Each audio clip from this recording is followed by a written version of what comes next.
So Hare Krishna. So yesterday we stopped at 8.22. Now today we'll see from 8.23 to 28. So it shows the supremacy of devotion in attaining the supreme. So till the previous shloka we were seeing through meditation, through dhyana yoga, how we can attain the supreme. Now we'll see the like through bhakti yoga, like how we can attain the supreme. Okay, so again 23 to 26 we'll see attaining the supreme through mystic yoga, and from 27 and 28 we'll see through bhakti how you can attain the supreme. Okay, 23. Yatra kali tu anavrittim avrittim chaiva yoginaha prayata yanti tam kalam vakshyami bharatarshaba. O best of the Bharatas, I shall now explain to you the different times at which, passing away from this world, the yogi does or does not come back. So, this is a very interesting topic. Now, Krishna is telling, like, what is the destiny? Like, how if you die like this is what is going to happen like to you. If you die like that, that is what is going to happen to you. So that the Krishna is going to tell what is the final destination they will reach.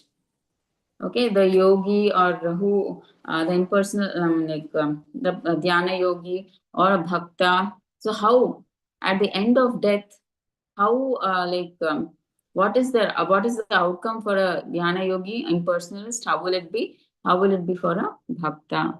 Okay, so we'll see that.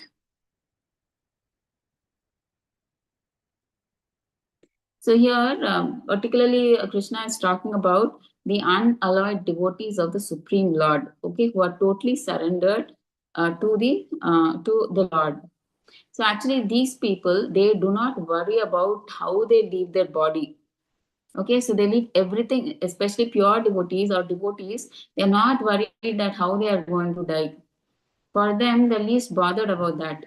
Okay, they leave everything in Krishna's hands and they happily return back to Godhead, because they know that even when they are living, they serve the Lord. Even after they die, they serve the Lord. So for them, it doesn't make a difference if they die or not. So they're not much bothered, okay, about death. Okay, but if you see a karma yoga person who is in who attains spiritual realization from karma yoga or jnana yoga and hatha yoga, they must leave their body at a suitable time in order to so that they don't come back to this material world. Okay, people who practice spiritual realization through karma yoga, jnana yoga, and hatha yoga, they must leave their body at a particular time. Okay, and so that they don't come back to this material world. But for the devotees, it is nothing like that. They can leave their body at any time, but finally they will go back to Godhead. It is not like in the daytime, night time, they should pass away in a holy place, or they should pass away in the morning or evening, night, or on Ekadasi or on Acharya's appearance or disappearance day, they should pass off. Nothing like that for a devotee. He can pass away at any time, because for him, he's not bothered about death, because his main intention is to do the devotional service to the Lord, which he is doing before death. After death, also, he'll continue the same thing. So, for him, there is no anxiety. Okay, but for the other realized persons, for them not to come back to this material world, they have to leave their body at a certain time. Okay, and also Prabhupada says, like, if the yogi is perfect, if the yogi who is in karma yoga or jnana yoga, hatha yoga, if he can manage the time, if he can control and he can die at a particular time, then he will leave this material world forever and he will go into the impersonal Brahman. But if he is not expert, like if he is not able to leave at a good time, like a particular time, because he passes away accidentally or somehow he leaves his body, then it's the suitable.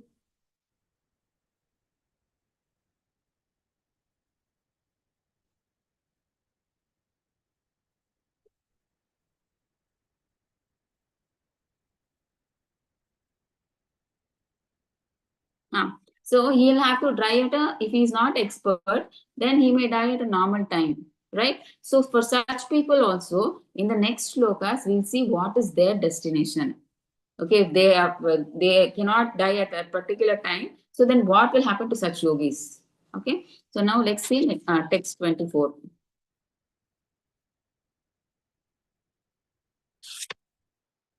Agnirjyotir'ah shuklaha Sanmasa Uttarayanam Tatra Prayata Gachanti Brahma Brahma Vido Janaha.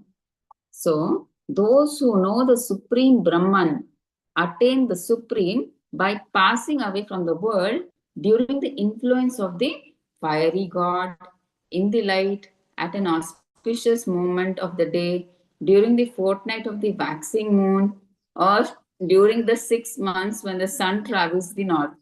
That is Uttarayana. Okay. So here in the purport, Prabhupada says he is giving the different conditions where one passes and goes back to the Lord and never comes back to this material world. So what are those conditions? Krishna is saying when there is fire, when there is light, day, and the fortnight of the moon are mentioned. So it is to be understood that so in these conditions, Prabhupada is saying that when you pass away at certain kind of time when there is fire or light or day or the fortnight of the moon, in these conditions or when it is Uttarayana, there will be certain deities, presiding deities, who make arrangements for the smooth passage of the soul. Okay. So when they leave, so at the time of the death, the mind carries one on the path to a new life.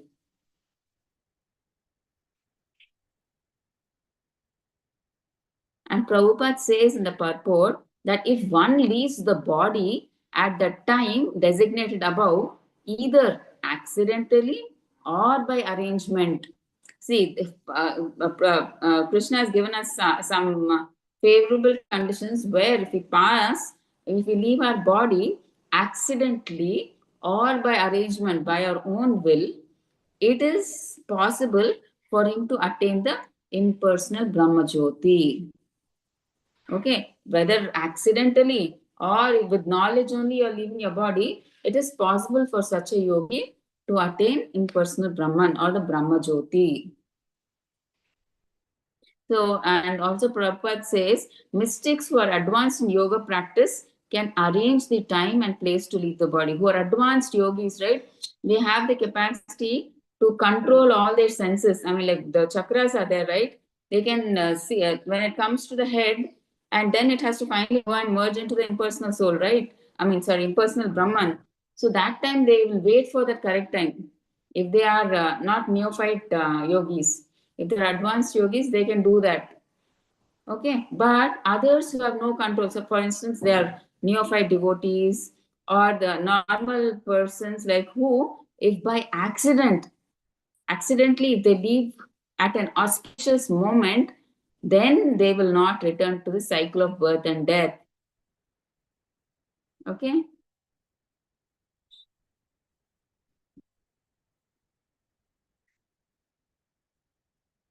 If by accident they leave at an auspicious moment, they will not leave. They will not return to the cycle of birth and death, but otherwise, there is every possibility that they will return.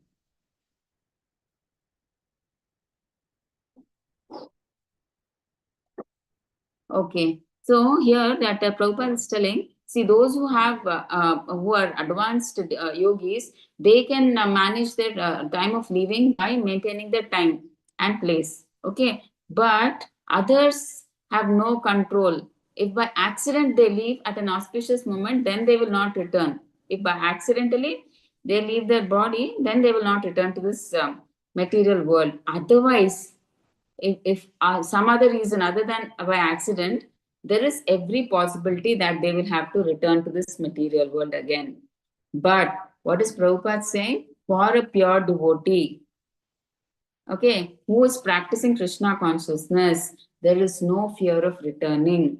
Okay, whether whatever time he is living, be it auspicious, inauspicious, or by accident or by arrangement, he will have no problem. Okay, so for him it is not a problem. He will anyway go back to the go back to Godhead. So he does not have to worry about, oh, I am not passing away, leaving my body on Ekadasi. Oh, I'm not leaving my body in Vrindavan Dham. Oh, I'm not leaving my body in the daytime. I'm leaving my body at night time. Nothing. So these rules don't apply to pure devotees. They can leave their body at any time, anywhere, anyhow. They will for sure go back to Godhead, because their main aim is, before death they were serving the Lord, after death their main aim is to serve the Lord. So it doesn't make any difference for them. Okay, and that's why they're not fearful also. They're least bothered about death. Okay, now let's see 8.25.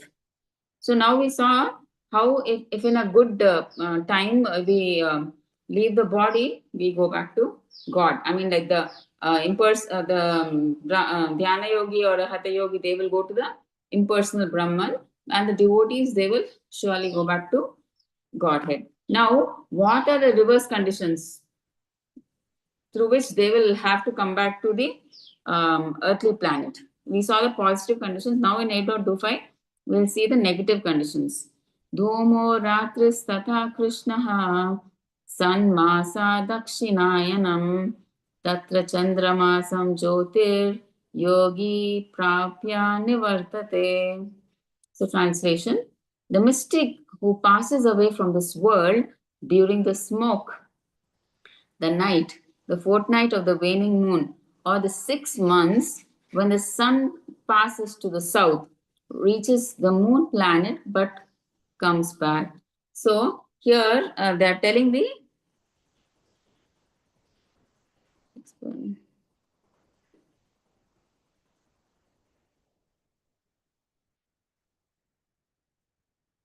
okay. So these people who pass away at the time of smoke, the night or the fortnight of the waning moon. So when the moon is reducing, and finally Amavasya comes, right? That, or the 6 months when the Chandrayana. So Uttarayana is like when the sun travels in the north.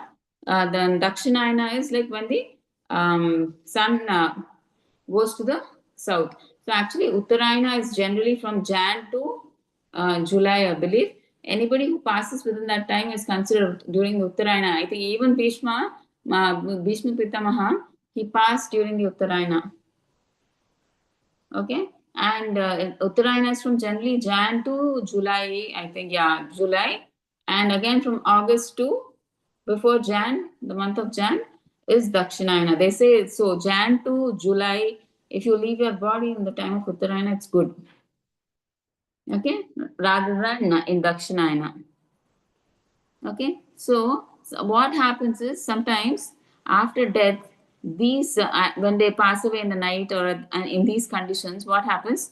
The elevated souls, they live on the moon. So after death, they go to the moon planet, and there they live for 10,000 years. This 10,000 years is like demigod years, not our years. So 10,000 demigod years, and they enjoy by life by drinking somarasa. So on moon planet, because it is cold, all of them drink somaras over there to keep their bodies warm. It's like a kind of intoxication, okay, where they drink to keep their bodies warm. Somarasa, they say.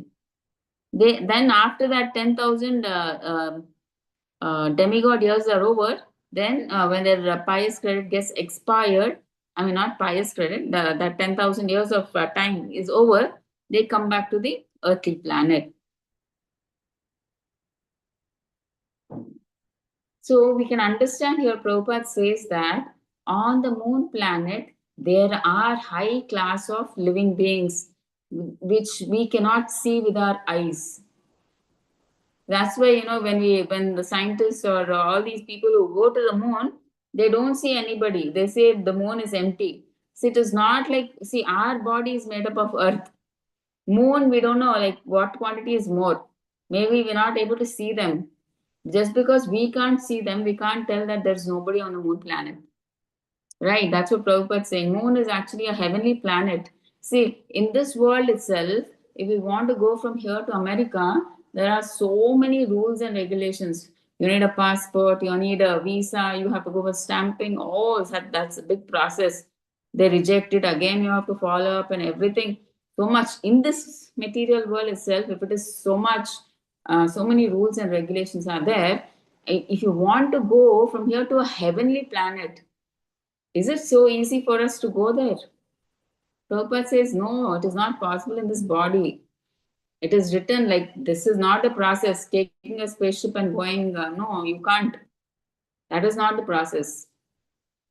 The only way you can go is like when you do some karma kanda. If you want to go to the moon planet, you do karma kanda. That the rituals that is required for you to go to the moon planet. Then not in this birth. After you leave your body, then you may go to the moon planet with a different body. I mean, with the body that is pertaining to live in the moon planet. But artificially, you just can't take a rocket or a spaceship and go to the moon, and you can't say there is no life on moon planet because there are no living beings. No, we can't say that. Prabhupada is saying God does not make anything just like that. See, there's so many planets. In every planet, there are living entities. Even in the sun planet, we should not think just because I am not able to see the sun, I'm not able to bear the heat, doesn't mean there are no living beings over there. In the sun planet, their body, it is made up of more of more of heat. I mean, the hot what is that? What are the ingredients? Earth, water, air, fire. They are made of more of fire. Like how we are made more of earth, they are made more of fire. Okay, just because we can't go to the sun planet, we can't say nobody stays there. Okay, in sun also, sun planet also, just like the earth planet, there they have a leader, a king. He has ministers, their houses, their roads, their trees, everything is there. Okay. So now let's go to the next shloka 26. So here we see ways of leaving the body. The yogis and jnanis time period, if in light they leave the body, then they attain Brahma Jyoti. Okay, karma kandis, what happens who do rituals and all per the Vedas, if they die in darkness, they what happens? They attain heavenly planets. We said right, 10,000 years they live on the moon and then they return back to earth. But for devotee, no restrictions, nothing. Anytime he can leave his body and he will directly go to Krishna Loka. Naite Shruti Partha Janan Yogi Muhyati Kashchana Tasmat Sarveshu Kaleshu Yoga Yukto Bhavajuna. Although the devotees know these two paths, O Arjuna, they are never bewildered. Therefore, be always fixed in devotion. So, what is Krishna telling Arjuna? See, although the devotees know these two paths, like when the yogi passes in light, he gets impersonal Brahman. Otherwise, otherwise, like he'll be going to the moon planet, live for 10,000 years, and then he'll come back. So, like that. So, Krishna is telling you don't have to be worried or about all that. You just do your devotion. A devotee, Krishna is telling, a devotee is never bewildered. He's never surprised. Oh, then I have to go leave my body in light. Oh, no, no, I should not leave my body in darkness, night. No, no, I have to leave my body in Uttarayana. No, a devotee is not bothered at all. That's what Krishna is saying. He doesn't bother about that. He's only worried about serving the Lord. And Krishna is telling Arjuna also the same thing. Arjuna, devotees, they're never bewildered. Therefore, be always fixed in devotion. So only just continue to do your devotional service. Okay? Don't be worried about leaving your body in light or darkness. They don't worry about that. Okay? So we'll see the purport, what Prabhupada is saying. So Prabhupada is saying, Krishna is here advising Arjuna that he should not be disturbed by the different paths the soul can take when leaving the material world. A devotee of the Supreme Lord should not worry whether he will depart by arrangement or by accident. The devotee should be firmly established in Krishna consciousness and chant Hare Krishna. Okay, and the best way to be absorbed in Krishna consciousness is to always dovetail in his service. And this, I mean, like all activities what in the material world, you should dovetail it to Krishna. See, anyway, you have prasadam, I mean, you eat food 3 times, right? How many times? 3 or 4 times. But what you have to do is just change your consciousness. You will just offer the food that you've prepared to Krishna first. You give Krishna the first the bhoga, and then after Krishna has, it is purified, the food is purified, and it comes to us as prasadam. Then we honor that prasadam. Okay, so we do what the devotees do is it appears like they are doing material work. Okay, but actually they're spiritually conscious. It's just the consciousness that is changing. Everything, they go to job, they earn, they also eat. Okay, everything they do. It looks like they're just like normal people, but it is just the consciousness that varies. Okay, even devotees eat, but what is the difference between material and a devotee? A devotee, he offers it to the Lord and he eats. But a material person, he does not offer it to the Lord. He eats it for his own sense gratification. Okay.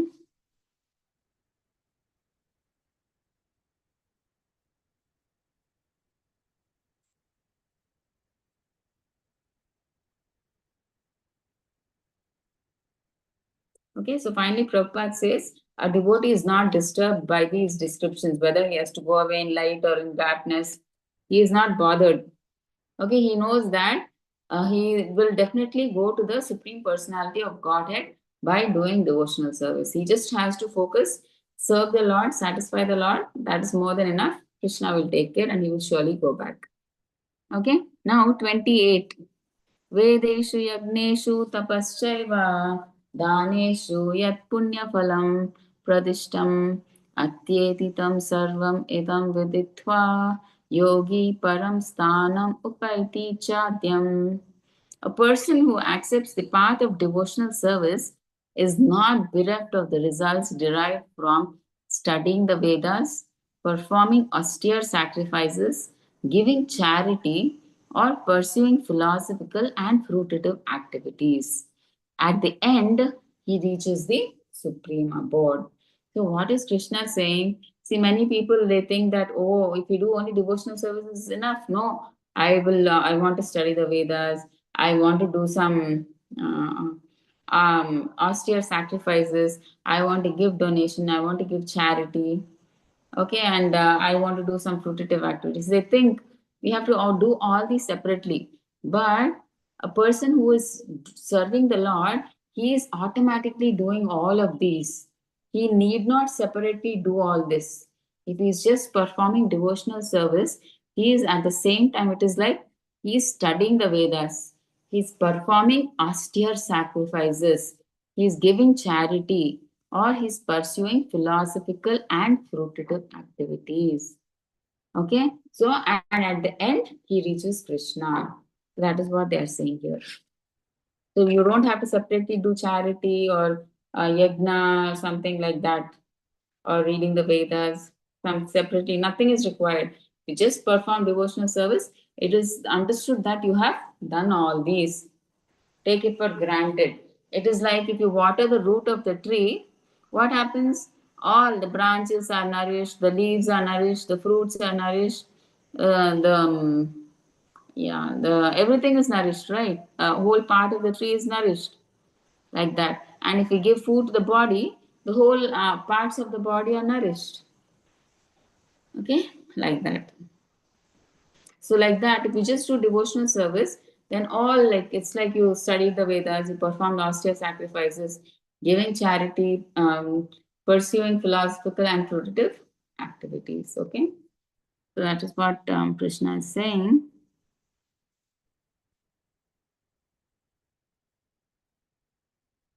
Okay, so with this we end chapter 8. Okay, so these are the parts that we've covered.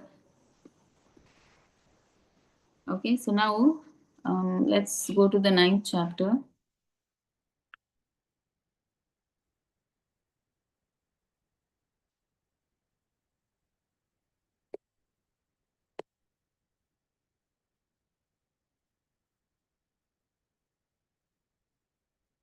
Okay, before we start the 9th chapter, let us take the blessings of the beautiful deities of Sri Radha Govind Ji. Sri Radha Govind Ji ki Jai. Okay, so the topic name is the most, chapter 9 is the most confidential knowledge. Okay, till now we saw confidential knowledge, the more confidential knowledge, and now we are seeing the most confidential knowledge. Let's see what that is. So, what is covered in section 1, 8.1 to 4? We see Krishna's answers to Arjuna's questions. We saw it in chapter 8. So then 5 to 8 we saw remembering Krishna at the time of death, and 9 to 13 remember Krishna, that is through meditation, and 14 to 16 by pure devotional service, unalloyed devotional service.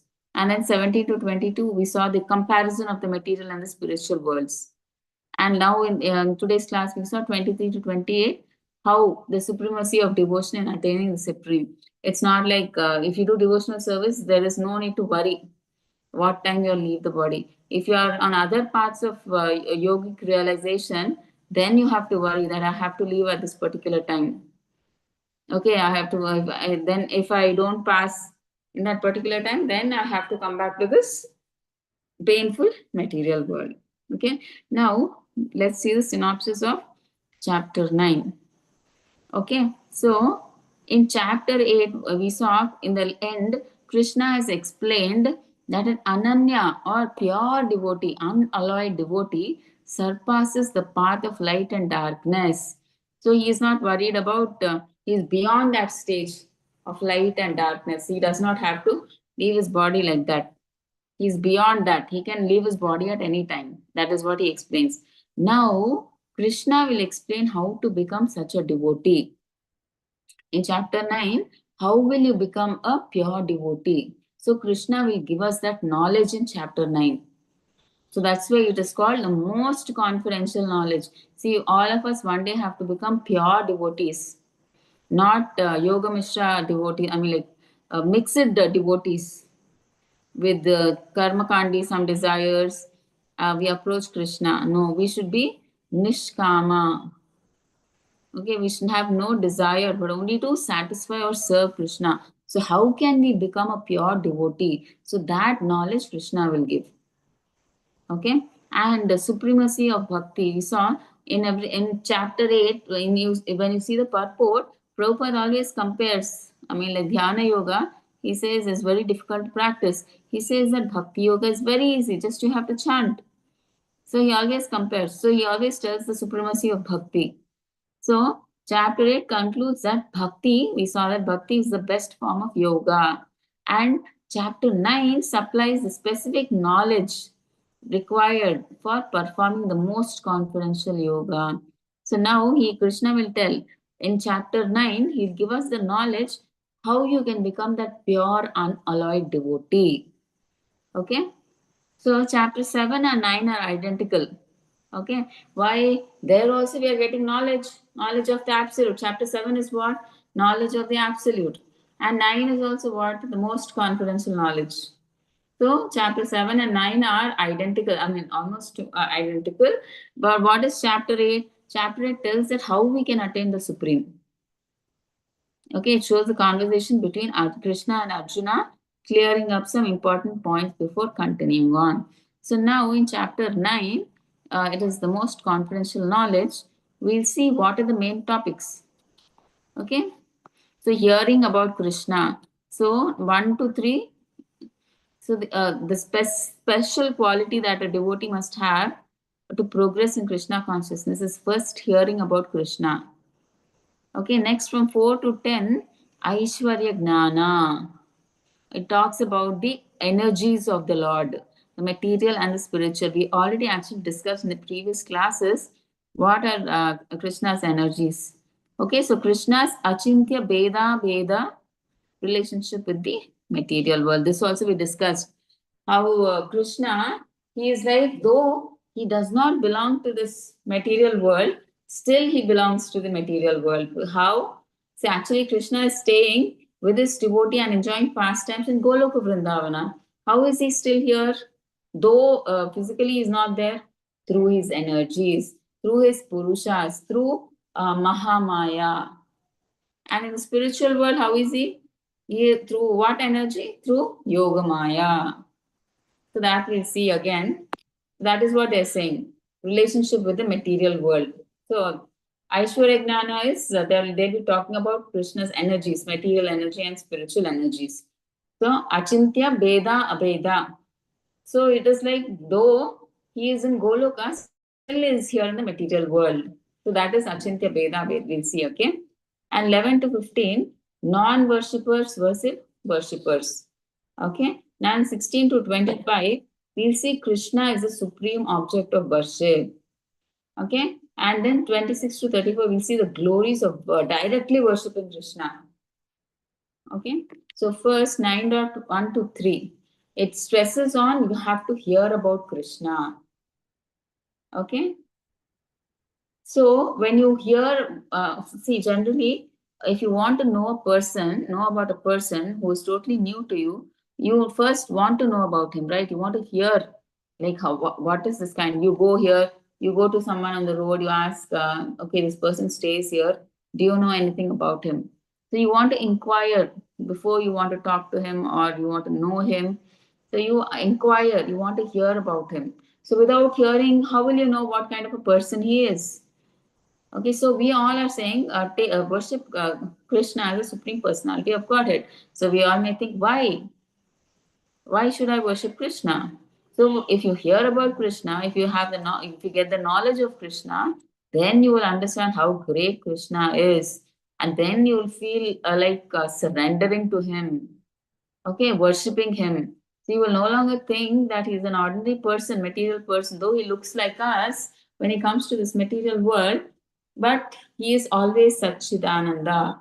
Though he looks like he's material, he looks like as if he's laughing with everybody, he's talking with everybody, he's eating with everybody, he's sleeping like everybody, like how a material person does. He is not at all material. He is transcendental. He is Satchidananda. Okay? So what do they say in shlokas 1 to 3? Non-enviousness allows one to hear. Earlier we saw in one of the chapters, I'm not sure which chapters, we said, right, why is it that Krishna is giving this knowledge of Bhagavad Gita to Arjuna? Because he is not envious. See, earlier also we discussed why Dhritarashtra, the same Bhagavad Gita that was given to Arjuna, Arjuna could understand, why Dhritarashtra couldn't understand. This is the qualification that differentiates. So Arjuna, he accepted Krishna as the supreme personality of Godhead, Guru, friend. Okay, that is why he was not envious. Krishna also says, Arjuna, why am I giving this knowledge to you? Because you are non-envious, he says in the shloka, coming shlokas. Because you are non-envious, you can receive the knowledge as it is. But Dhritarashtra, he also heard the Bhagavad Gita. But it had no effect on him because he was envious of Krishna. So when you're envious of Krishna, whatever, see, you don't like that person. If you're envious, it simply means that, right? And if that person is telling you to do something, will you do it? No, right? You don't accept because you're envious of that person. Okay, so that is a disqualification. So when you're against that person and you hear the instructions of that person, obviously you won't take them. It won't go into your head. You will think, why should I listen to him? Why should I follow whatever he says? Okay, like that. So 1 to 3 we'll see. In shlokas 1 to 3 we'll see non-enviousness allows one to hear confidential knowledge. Okay, so if you are not envious, that will go into your head. Okay, we will want to hear more about the Lord. When we think that Krishna is not a material person, he's not a king or some mundane person, material person, or he's a politician or something else. But when we know that Krishna is the Supreme Personality of Godhead, obviously we want to hear, not enviously, because we know God's position is somewhere high. We are somewhere down. So, what is the, I mean, like, we don't compare. See, generally, whom do we compare with? Who are we envious of? People who are on the same level. We are envious of our neighbors. We are envious of the people who stay in our society. Are we envious of what? Are we envious of the president or prime minister? No, right? We are envious of the surrounding persons that we are staying. We want to be great among them. If somebody is more greater than us, then we start envying among this thing. It's not that we envy some heroine or a hero. It doesn't make any difference for us what they wear. But we want to be the best among our locality, among our equals. So similarly, when we know that Krishna is somewhere, he is the supreme personality of Godhead, we are somewhere down. So then there's no question of enviousness. Okay, we worship Krishna as God. So then we are able to hear, oh, Krishna is so great. So let us hear. So then that eagerness comes, your mind is like open to hearing about Krishna, to hearing about that confidential knowledge. Otherwise, if you're envious, see, if you're envious of your friend, so will you be able to take the instruction given by him? Even though it is good, you'll find faults in him, right? So that's what they're saying. So the quality to hear from the Supreme Personality of Godhead is you should be non-envious, okay, and you should be faithful. Okay, and if you are faithless, you will be because you don't do devotional service to God. If you are envious of God, you don't do devotional service to God, and then you are forced to, and that is the only way you can get liberated when you do devotional service. If you don't do, there is no other way. So you get entangled in this material world. Okay, so now let's see. Sri Bhagavan Uvacha Idam tu te guhyatamam prakshami anasuyave Gnanam Vijnana Sahitam Yajnatva Mokshase Ashubhat. So the Supreme Lord said, my dear Arjuna, see, because you are never envious of me, Anasuyave, you are never envious of me, I shall impart to you this most secret wisdom. Okay, secret wisdom, Guhya Tamam, knowing which you shall be relieved from the miseries of material existence. So you will get moksha, say Ashubhat. Knowing this what knowledge? Vijnana Sahitam. Jnanam Vijnana Sahitam. Okay. So now let's see here.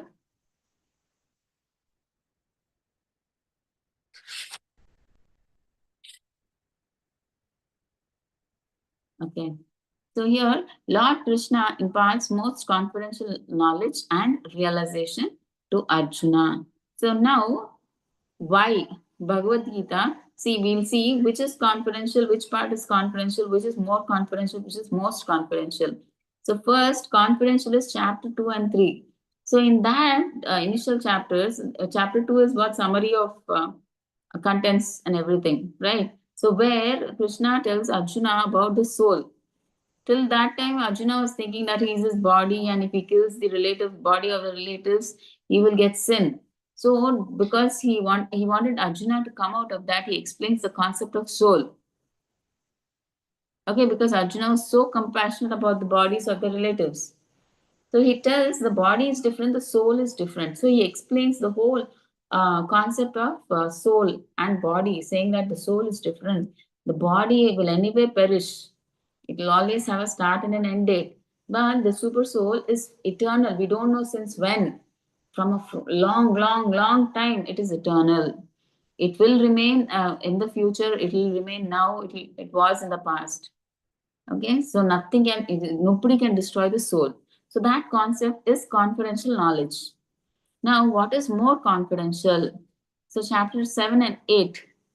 So in this, we saw that, right? We see all the how the dhyana yogis, they do the meditation, which is very difficult. Prabhupada says, and then the in chapter end 8, the ending, they say that bhakti yoga is the best. And who practices bhakti yoga generally? Devotees. Okay, and let's see, knowledge which brings about enlightenment. So chapter 7 is like a knowledge of the absolute, right? And chapter 8 is like you through that knowledge, how do you attain the supreme? Okay, so knowledge which brings about enlightenment about Krishna consciousness. Okay, we talk about Supreme Lord and his energies, material energy and spiritual energies we talk about. Now, this is chapter 9 is most confidential. Why? Because it deals with pure unalloyed devotion. Earlier chapters we were just talking about devotional service. Now, this is pure unalloyed with no motivation at, I mean, what do you say? Without no selfish motives. You do it just to satisfy the Lord. How do you do such kind of unalloyed devotion? Okay. And it also tells us about the glories of the Lord.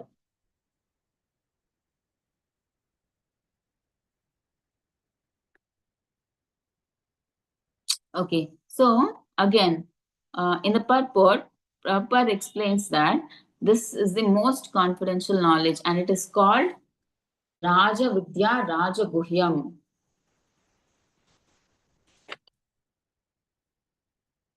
Oh, okay. So actually, we'll see that in the next shloka, but it is already given here. So it is Raja Vidya. Raja Vidya means what? The king of education. Raja means the king. Vidya means education. So this most confidential knowledge is the king of education. Okay, and what is the qualification to receive this knowledge? We said, right? Krishna was telling Anasuya way. You should be free from envy. Okay. So what does Prabhupada say in the purport about enviousness? See, actually, many people, there are many commentaries on the Bhagavad Gita, if you see. See, how much ever they may be, some people from IIT, they write, there are many philosophers, there are many jnanis, many scholars, so-called intelligent people who write commentary on the Bhagavad Gita, but all of whom are envious of Krishna. You can imagine how their commentaries will be. Those are envious of Krishna. Will they write about the instructions of Krishna? They will write everything against Krishna. So, what is the use of reading such commentaries of the Bhagavad Gita? So, there is no use. People who are envious of Krishna, who are against Krishna, envious, why are they envious of Krishna? Because they think Krishna is a human being. He is a material person made of material elements. They think because they see that Krishna is playing, laughing, eating, sleeping, doing everything like a normal person. He's not like showing off like he's some pompous person like God, celebrity or something. He's not showing himself like that, right? So these people think, how can this normal person who is laughing, sleeping, eating, doing everything normal, doing all the activities just like how we are doing, how can he be Supreme Personality of Godhead? So they are not able to take that fact. So they say, no, no, no, he's material, he is not Supreme Personality of God. Right? So that is why they consider their God is like he is impersonal Brahman, Brahma Jyoti. Okay, so you can imagine what they will write about Krishna. So Prabhupada says we should not read such commentaries. Okay, because main reason is they are envious of Krishna. They reading their commentaries are useless. Okay, so the commentaries given by the Lord or by the devotees, they are bona fide. Okay, so devotees, they are not envious of the Lord. They always want to serve the Lord. So they follow the instructions of Krishna. So we should read the commentaries given by the devotees. Okay, and no one can explain Bhagavad Gita or give that perfect knowledge of Krishna if he is envious. Okay, obvious, right? So So one who criticizes the character of Krishna without knowing him is a fool. So that's why they're saying you have to hear. Next we'll see what is the means to receive knowledge. So such commentary should be carefully avoided. So the commentaries given by philosophers, mental speculators, all these people, you should not take into consideration. Only the commentaries given by devotees should be taken into consideration because they are not envious. Okay, they always intend to serve the Supreme Personality of Godhead. Okay, right now. So, next, what is the means to receive knowledge? So, what did we see? How can we receive this most confidential knowledge? By hearing. See, as a devotee hears more and more about the Supreme Lord, he becomes enlightened. So that is why they say in Kali Yuga, hearing and chanting is the best method for self-realization and going back to Godhead. So there is no other process which is best and easy in Kali Yuga. Okay? So that is why this hearing process is recommended. Here Prabhupada says the hearing process is recommended in the Srimad Bhagavatam. The messages of the Supreme Personality of Godhead are full of potencies. And these potencies can be realized if topics regarding the Supreme Godhead are discussed among devotees. Okay, so mainly Krishna is saying you have to hear about Krishna. See, only if you know about Krishna can you know how great he is. If you don't know anything about Krishna, like you'll think like these scholars and philosophers, like he is like because he's talking, eating, sleeping like an ordinary person. They think him also be a normal king or a politician like that, but not as God, who is a spiritual person, who is Sachidananda. Okay, so we have to hear through the Shastras. And then we can understand how great God is. And then we don't feel envious towards the Lord. Okay, because He is somewhere else. Because we don't envy the president or prime minister of this world. We envy our neighbors, the persons who stay close by to us. We envy our relatives, right? Not the president or somebody, prime minister or the hero, heroine. We don't envy them. So similarly, if we know that God is somewhere, we don't envy God. We know His standard. How can we be compared to God? So we are not envious. Instead, we'll hear more and we surrender to the Lord and we do devotional service. Okay, so what are the benefits you get when you understand this most confidential knowledge? You get relief from miseries of material existence. So after hearing, you will understand. See, after hearing, you will get to know that when you start doing after hearing, you start doing this pure devotional service. So this is the chart. Sorry. Okay. See, these are the 9 stages of devotional service. So what is that? Hearing. Maharaj Parikshit. Okay, so Maharaj Parikshit, he heard the Srimad Bhagavatam like no one. He didn't eat, he didn't drink, he didn't sleep, he never got tired. Okay, he was drinking the nectar of Srimad Bhagavatam, Krishna Katha. So our hearing should be like that.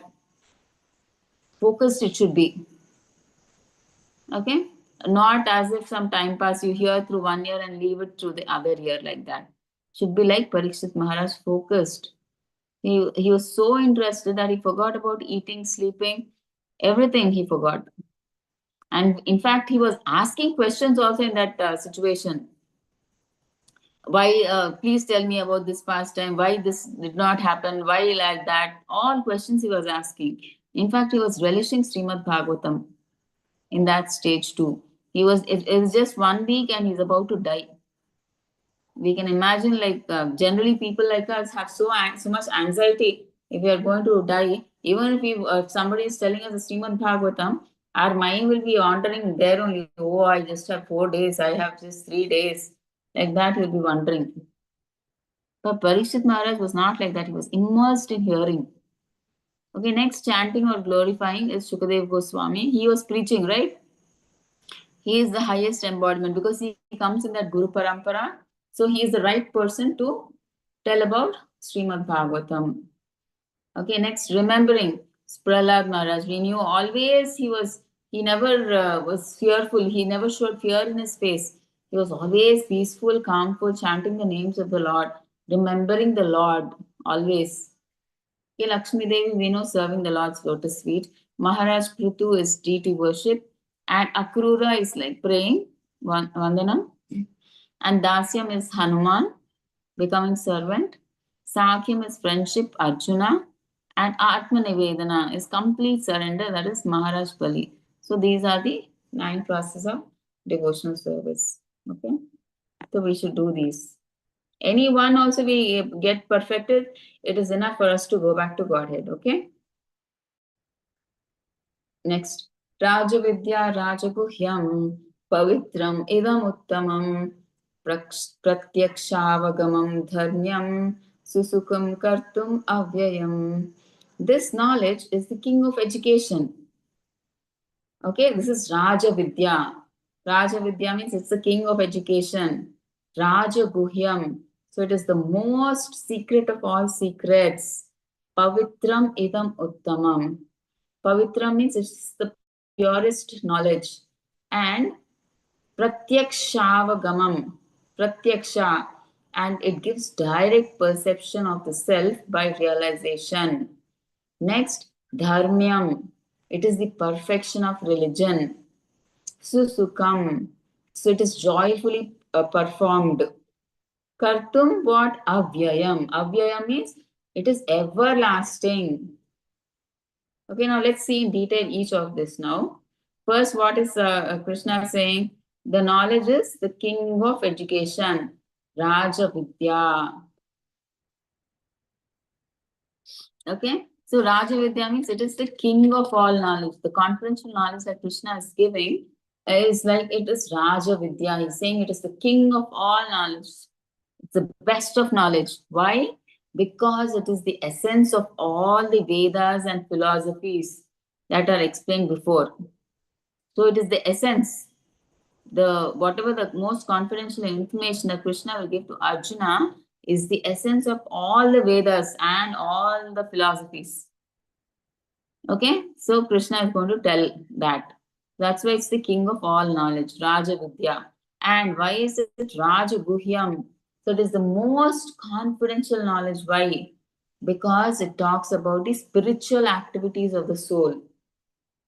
Okay, we talk about material activities, nothing, it is mundane. So it is talking about spiritual activities. Okay.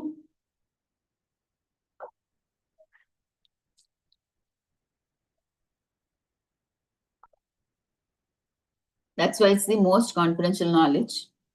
Okay. It gives knowledge about the eternal activities also, like how we should perform spiritual activities. Material activities, everybody knows. There's nothing special about that. So nobody knows about spiritual activities. That is why it is the most confidential knowledge. It tells like how you have to perform pure devotional, pure unalloyed devotional service. So what are the activities of the soul? If the soul has to become a pure devotee, what should it do? What are the activities of the soul? Okay, that is that confidential knowledge. Okay, next, what did we say? It is the purest knowledge, right?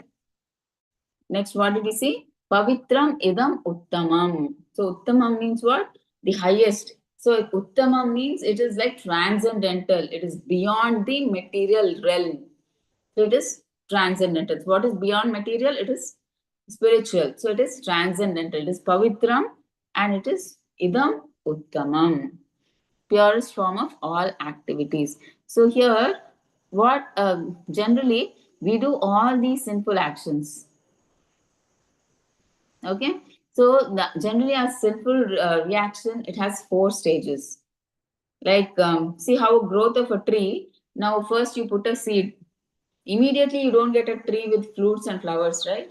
First you put a tree, a small plant comes, then a tree, it becomes a tree, and then tree comes, then you have the what flower. From the flower you get the fruit. Okay, slowly one by one, right? So like that, our simple activities. How? First there'll be bija. Okay, bija is that sinful desire, seed.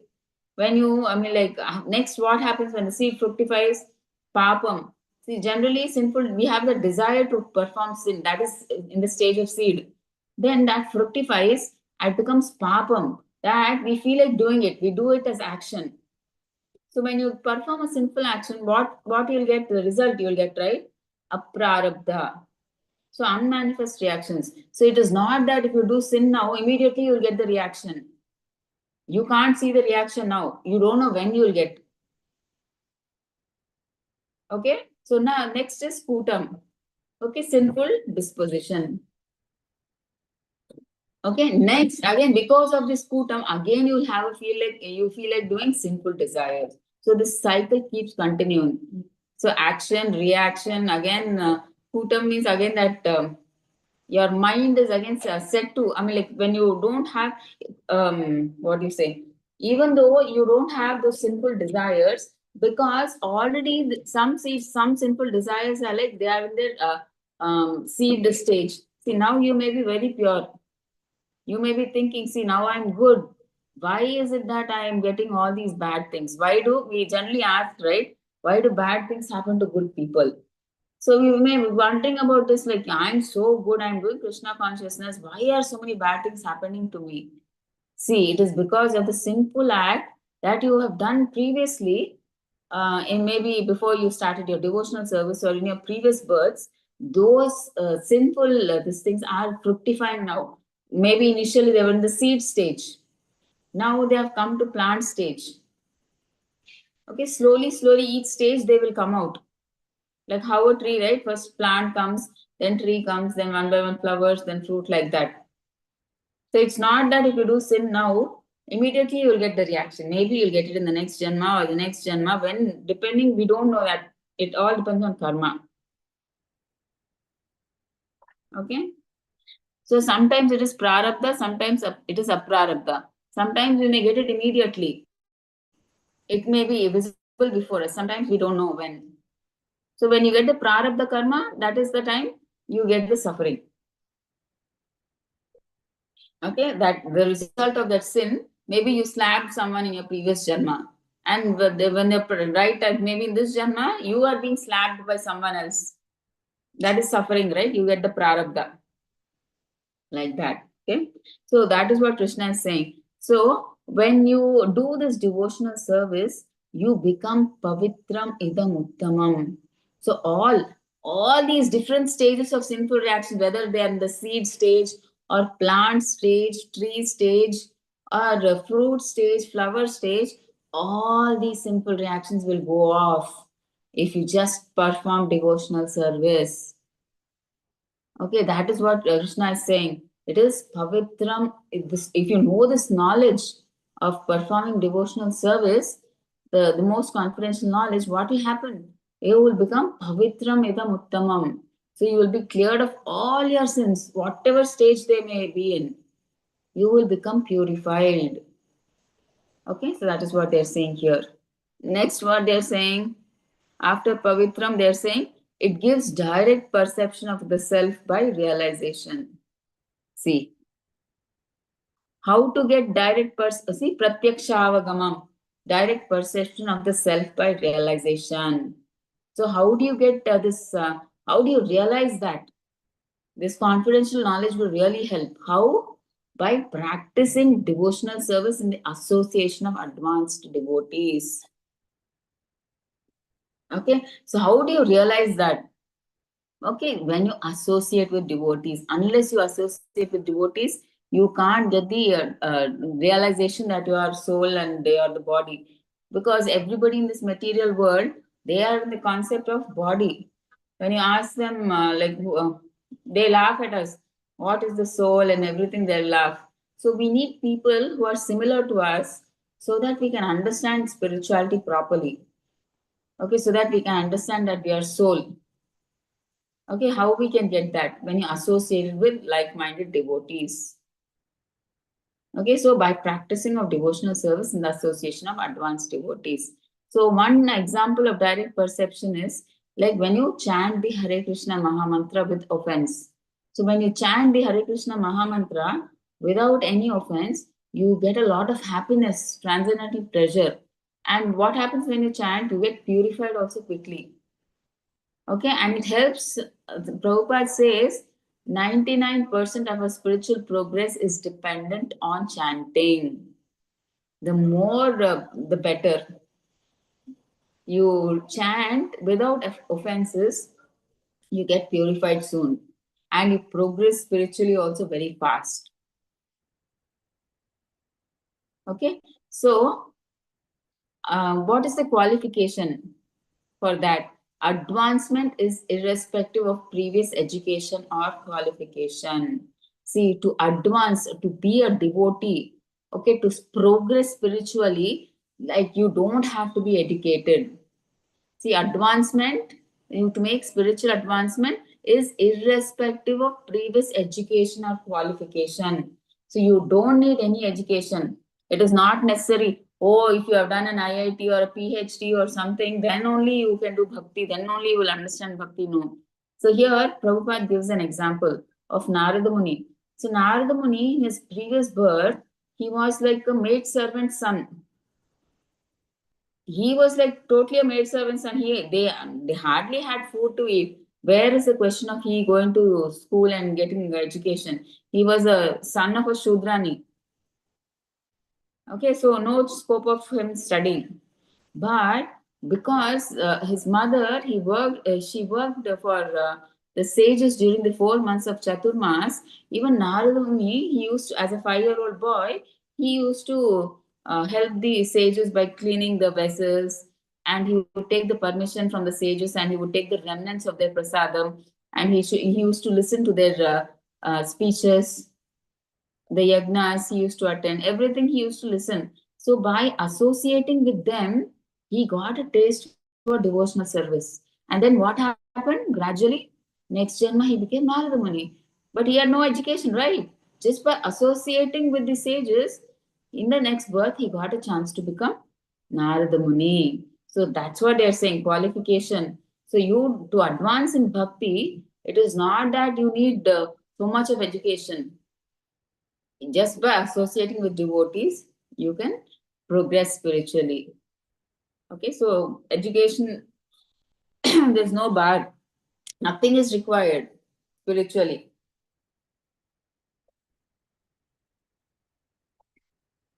Okay, so next, dharmyam.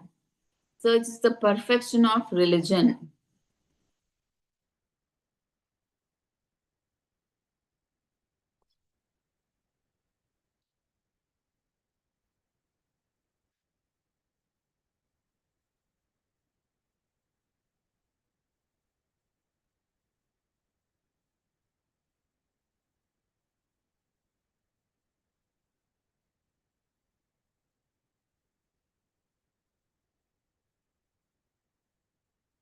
Yeah.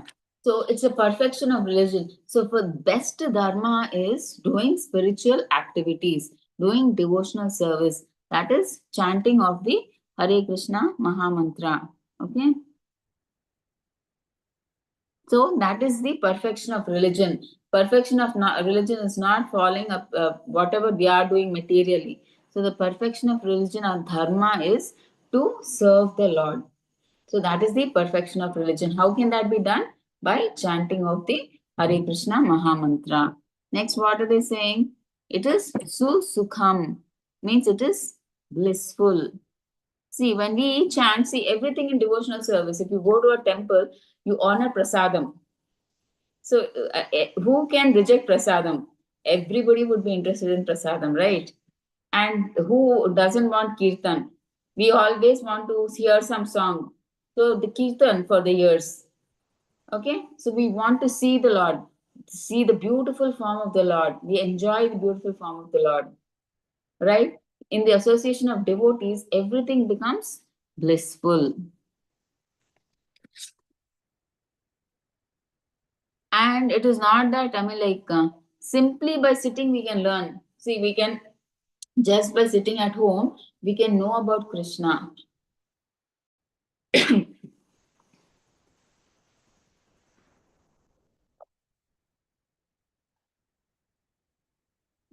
Okay.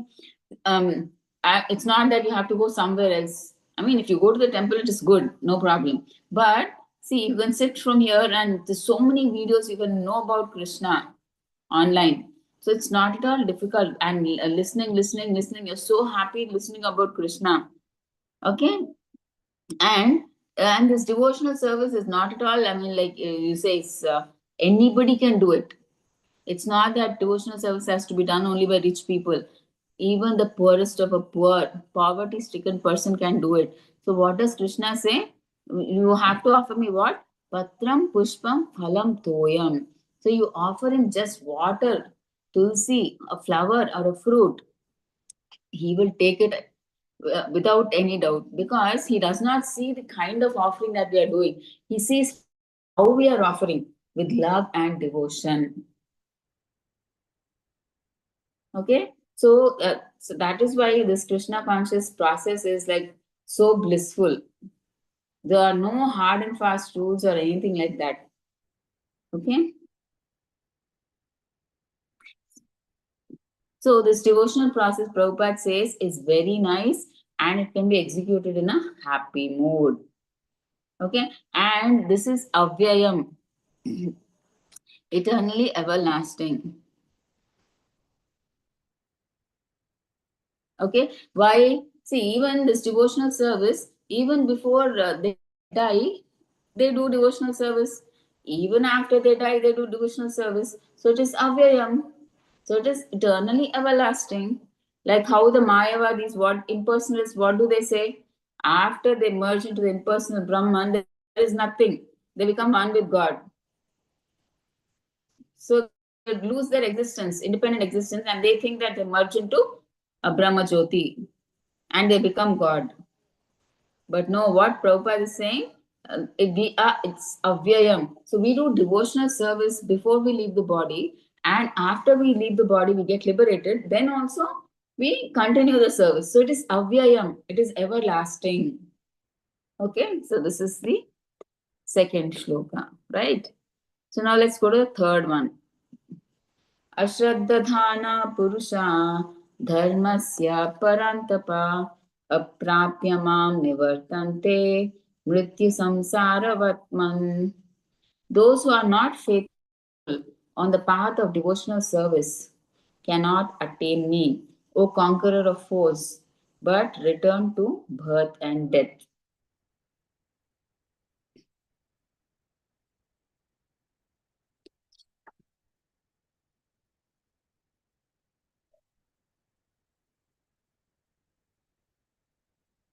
So here, Prabhupada, he tells in the purport how faith can be created. He's saying, without faith, it's of, I mean, like faithless cannot attain Krishna.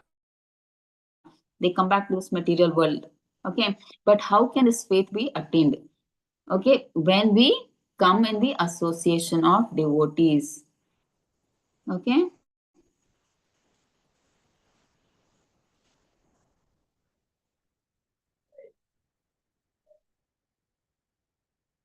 And also Prabhupada says that there are some unfortunate people, even after hearing about God through the Vedas, through the Shastras, still they have no faith in God. Okay, so they are hesitant and cannot stay fixed in the devotional service of the Lord.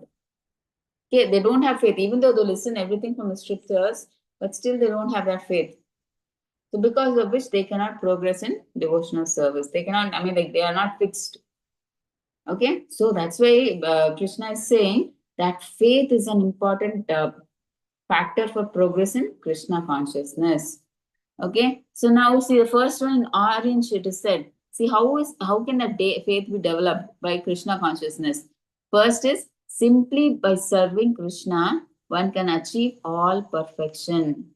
How? See, if you just serve Krishna, it is like you're serving everybody. Everybody you're serving the demigods, you're serving your parents, you're actually a rini to many people, right? You're rini to the demigods, you're rini to nature, you're rini to your parents. So all that, just by serving Krishna, one can achieve all perfection. Just like if you're watering the root, so it is like you're nourishing the complete tree. So like that. And how is this faith created? By association of devotees. See, you stay in the association of like-minded devotees, then your faith is automatically established. See, now you don't know how to drink, but if you associate with drunkards, automatically you will become a drunkard. If not today, in 2 3 days or 1 week, 1 month, you will become a drunkard, right? So if you associate with devotees, they are always practicing Krishna consciousness. They have faith on Krishna. They have faith on the process. Okay, so automatically they will take you along with them. So you will also automatically get that faith if you are in association of devotees.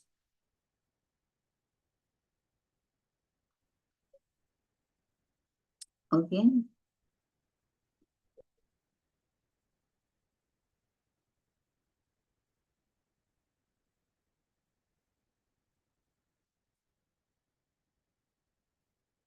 See, now Prabhupada says that there are three divisions of Krishna conscious men. So three types of Krishna conscious men. Okay. The third class is are those who have no faith. Okay, third class people are those who have no faith, and even if they're officially engaged in devotional service, they cannot achieve the highest perfectional stage. Okay. These are the third people. Because they have no faith, even though they appear, they are officially engaged in devotional service, they cannot go to that highest perfectional stage. Okay, they will slip after some time because they don't have that faith, complete faith they don't have. So it is difficult for them to continue in Krishna consciousness. They will fall at a certain time. Okay, and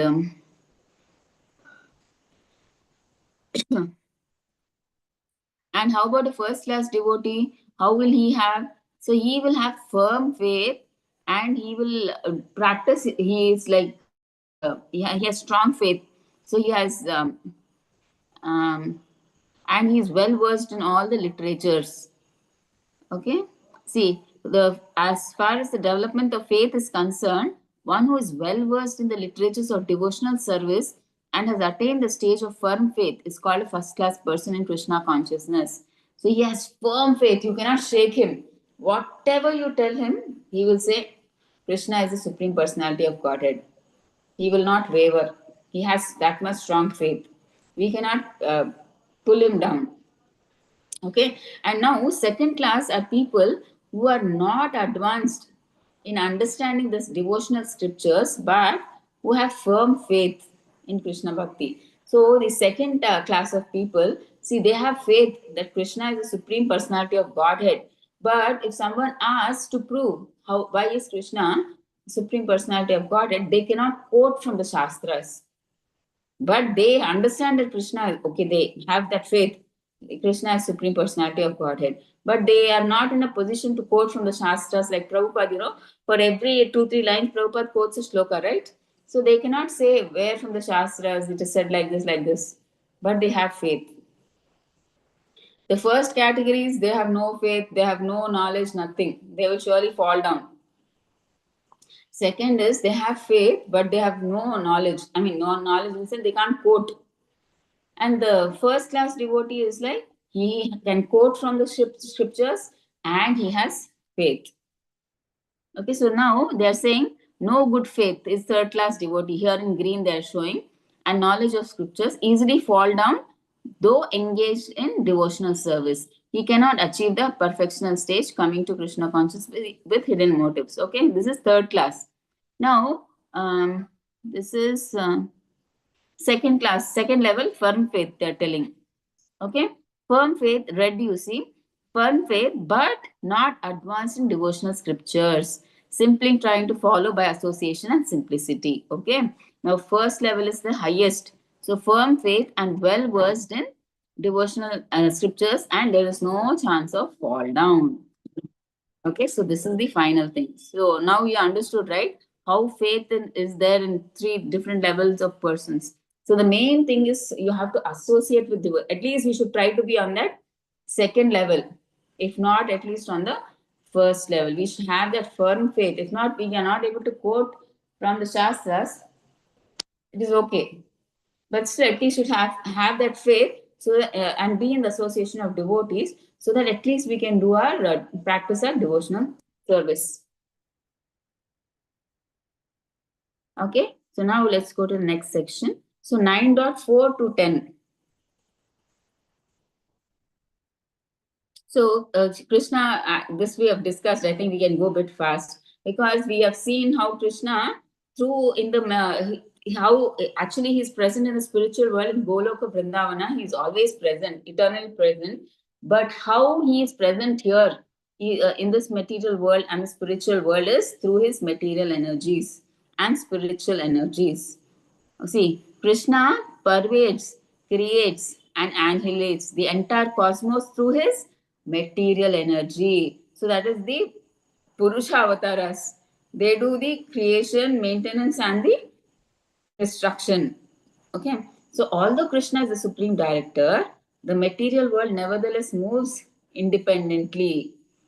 See, it is independent of Krishna, but Krishna is the supreme director, they are saying. He is the one who created the material world. He is the one who gave, impregnated the living entities. Everything he created, right? Everything. But how is like he still nonetheless touched? He's independent. He remains neutral and detached because he is not bothered about how the material world is running. Who is taking care of all these activities? It is the Purusha avatars and the Mahamaya. Okay, the Karnodakasai Vishnu, Garbhodakasai Vishnu, Shirodakasai Vishnu, and especially how the jivas are conditioned is by Maya Devi, Mahamaya.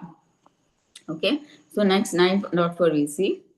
Maya tatam idam sarvam jagat avyaktamurtina matstani sarva bhutani na chaham teshu avastita. By me, in my unmanifested form, this entire universe is pervaded. All beings are in me, but I am not in them. So that is what Krishna is saying. See, by me, in my unmanifested form. What is his unmanifested form? Is his energies. We can't see his energies, right? So it's the manifested form is Krishna. We can see him. In his unmanifested form is we can't see him through his energies, right? Okay. So through his energies, it is like Garbhodak Sai Vishnu, and all by his energies he's pervaded. He's running the material universe, everything. They create Garbhodak Sai, Karnodak Sai Vishnu, he creates all millions of universes. And Garbhodak Sai Vishnu, he maintains, he goes into each universe. And into each universe, again, he expands as Shirodak Sai Vishnu or Paramatma. And he enters into every living entity, into every atom. So, like this, through the material energies, the material world is being ruled through his energies. So all beings are in me. So we are actually in Krishna, right? Krishna has created us, but I am not in them because Krishna is not directly involved, right? He's this material world is run through the material energies. Okay, so this is what is the understanding. Nacha matstani bhutani Pashame yogam aishwaram bhutabhrina cha bhutasto mamatma bhuta bhavanaha. Okay, so 9.5. And yet everything that is created does not rest in me. Behold my mystic opulence. Although I am the maintainer of all living entities, and although I am everywhere, still myself is the very source of creation. Okay. See, we cannot, the Supreme Personality of Godhead is, we cannot see him through our material senses. Okay. So he cannot be understood by our material senses. Only like those are pure devotees who render devotional service, can he be revealed to them. See, only the pure devotees can see them. Not like everybody in the material world can see him. Okay.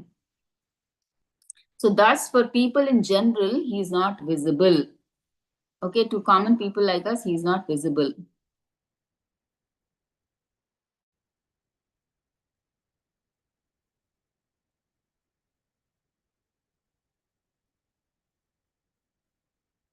So here, what is Krishna saying? He is pervading everywhere.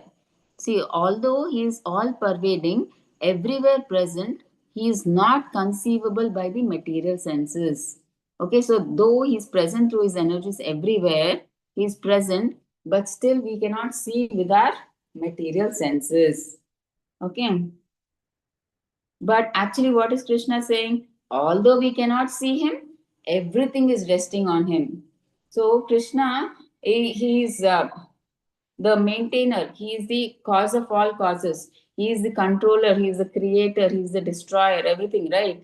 Of the material world, because he is the one who created this material world, right? Okay, through the spiritual and the material energies. Okay. So he is the source of creation, but we can't see him because he's present through his energies. Actually, he's present personally in Goloka Vrindavan, but here Avyaktam through his energies.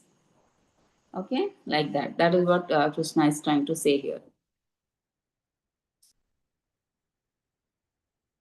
And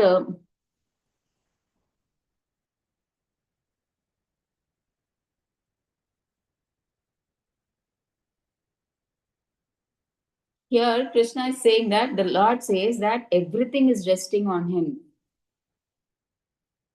Okay, so everything is resting on him. We may think of, like Prabhupada says in the purport, so we should not think of we should not think like we see a picture of Atlas holding a globe on his shoulders and he appears so tired holding the great earthly planet. So we should not think that Krishna is struggling to hold the all the planets like that. He's tired or something like that. Okay, we should not imagine Krishna like that.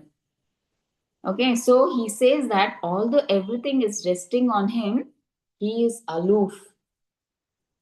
Okay, he is beyond. See, although he is taking care of this material nature world cannot run without him.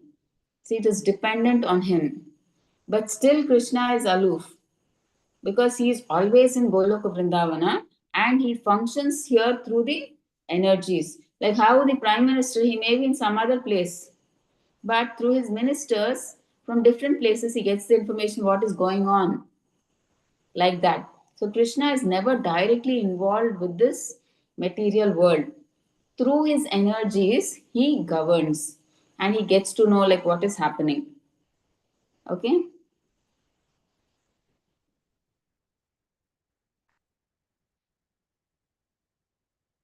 Okay. So let's go to the sixth one. As the mighty wind blowing everywhere always rests in ethereal space, know that in the same manner all beings rest in me. Okay, like how, see, the wind is, I mean, like when the wind blows, it is within the sky, right? It is not greater, it cannot go beyond the sky. When the wind blows, it is within the sky, right? The whole huge, it is not greater than the sky. So like that, similarly Krishna is saying like how the wind, however great it may be, it moves, right? It moves the clouds, it moves, it creates, I mean, like the wind, when it is strong, it creates what, tornadoes, it moves the clouds. Even though it may be great, it still rests in the sky. Like that, Krishna is saying, in a similar manner, all the beings, they rest in me. Okay?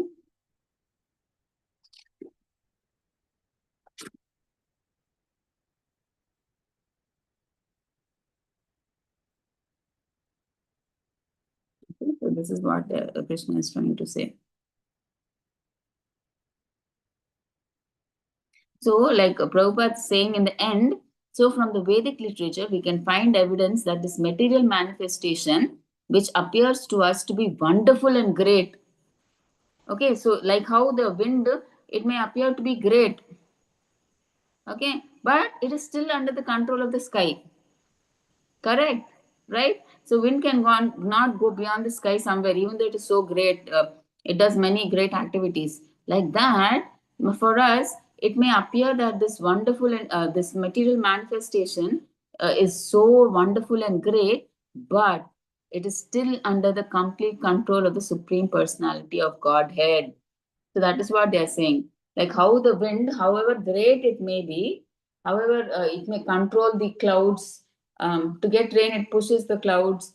That wind, we know the force of wind, right? So, but still, it is, however great it may be, it stays within the sky. So, like that, this material manifestation, however great it may look, it is still under the control of Supreme Personality of Godhead. That is what they're comparing.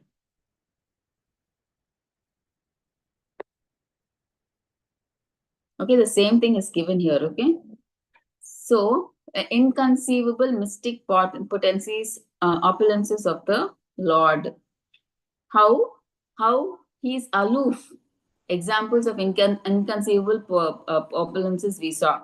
So, we gave the example of scene 5, right?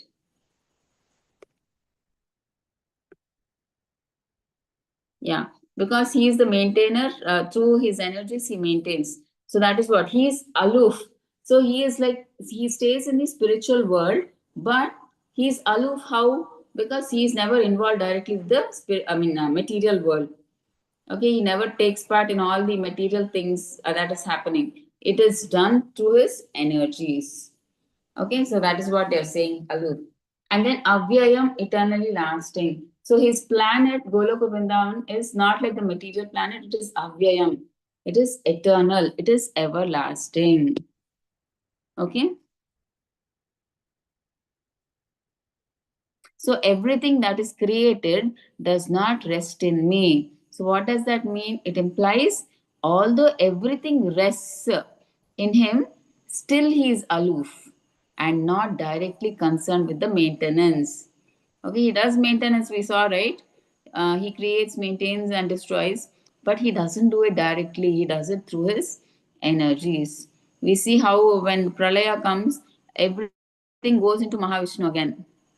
And again through Mahavishnu, when the next new creation is done, through his breathing, again all these universes they come out. So he does it just within his sleeping, he does all this. It is not like Atlas who is tired of holding the globe.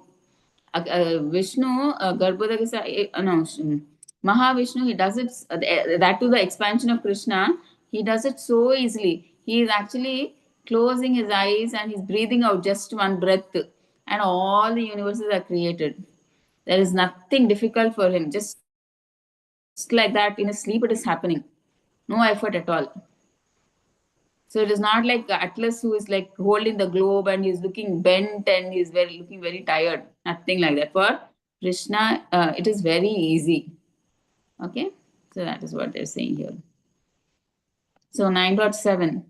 O son of Kunti, at the end of the millennium, all material manifestations enter into my nature, and at the beginning of another millennium, by my potency, I create them again. So that is what we spoke in the earlier sloka, right? See, when pralaya comes, everything, all the living entities that are created, they again enter into the body of Vishnu. Okay, and again, when the new another millennium, another yuga starts, now everything comes out from like the pores. When he breathes out, the Mahavishnu breathes out, all the innumerable Brahmandas come out again. Again, when Pralaya comes, everything goes back again to when the dissolution comes, Pralaya comes, everything gets dissolved and goes back into the body of Mahavishnu. Okay, the whole next 8. The whole cosmic order is under me. By my will, it is manifested again, and by my will, it is annihilated at the end. So here Krishna is saying this whole cosmic manifestation, we know that this material world is temporary, right? So at a time it will come, it will go. Again it will be created, again it will go, again it will come, it will go. So that is what Krishna is saying. So by my will, so whenever I want, it will be created. Whenever I want, it will be annihilated. Again, it will be created. Again, it will be annihilated. So that is what Krishna is telling. For my will, it will happen. Again, it will be created. Again, it will be destroyed. Okay. Next, 9.9. Oh, Dhananjaya, all this work cannot bind me. I am ever detached, seated as though neutral. So Krishna is saying, all this work that is being done, right? I am not binded by this work. See, because he is not at all involved in this work. It is Krishna's energies that are involved. See, through Mahavishnu, right? So Mahavishnu's force, it is created.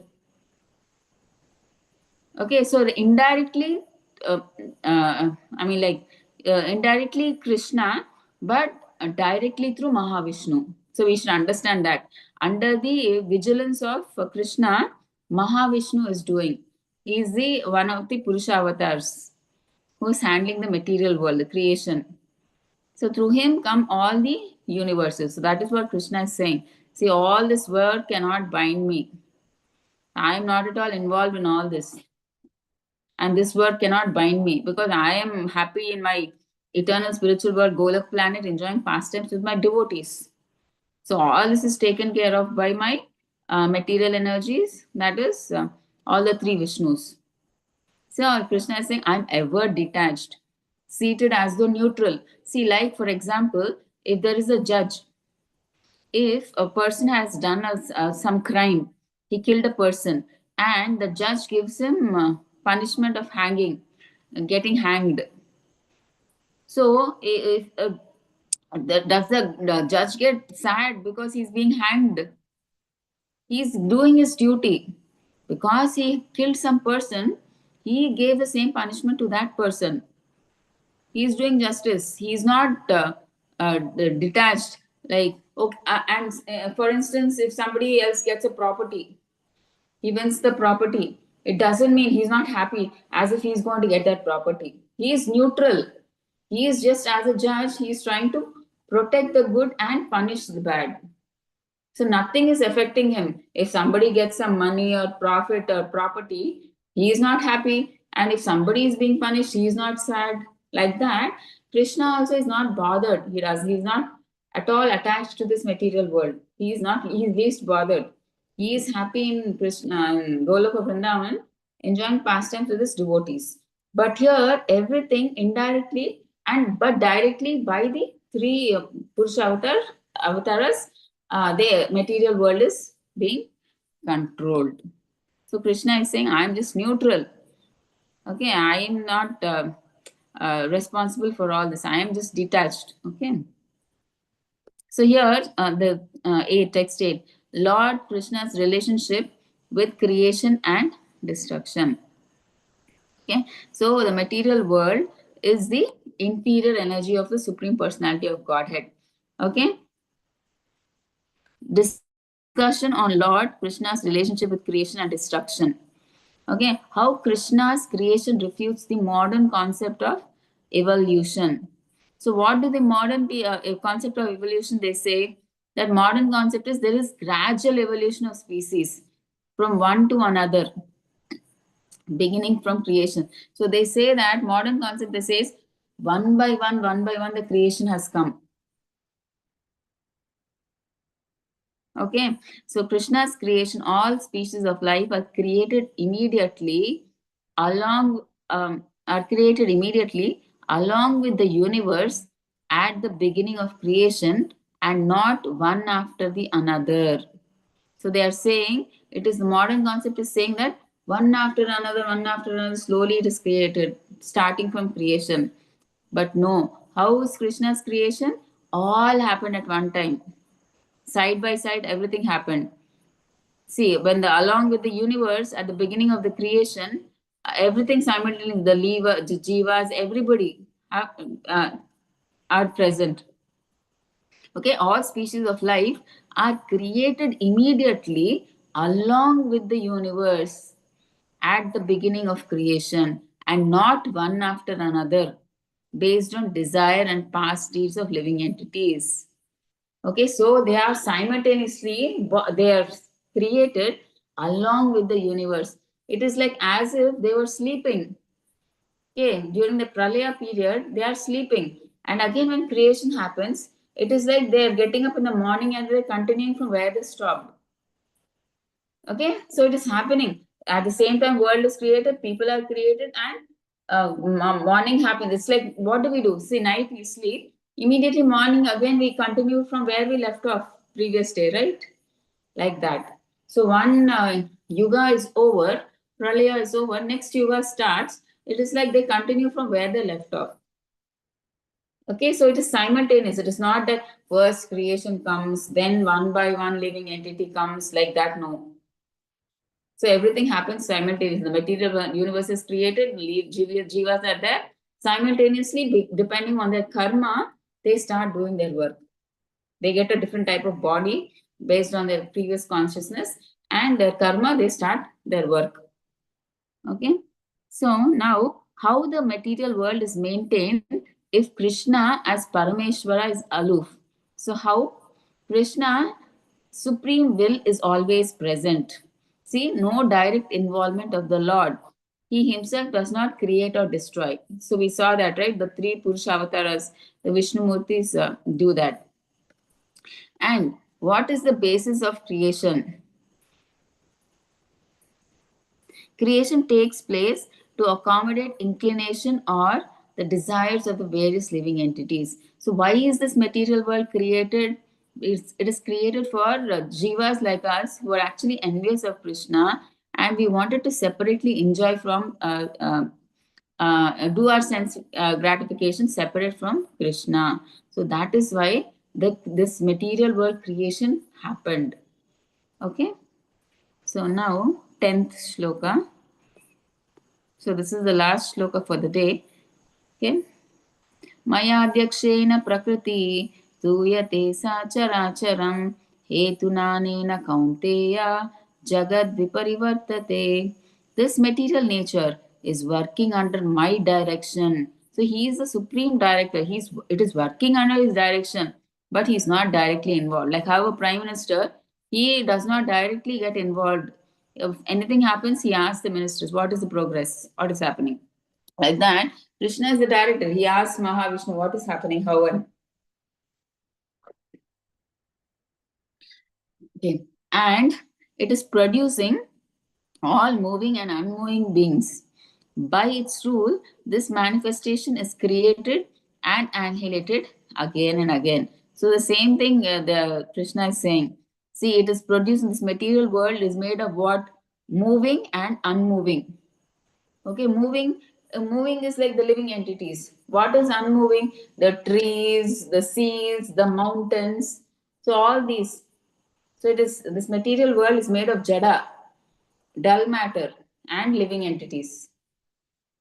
See, without jiva, the dull matter is of no use, right? So it is producing all moving and unmoving beings. And again, as usual, Krishna is saying, by its rule, this manifestation is created. So material world is temporary, right?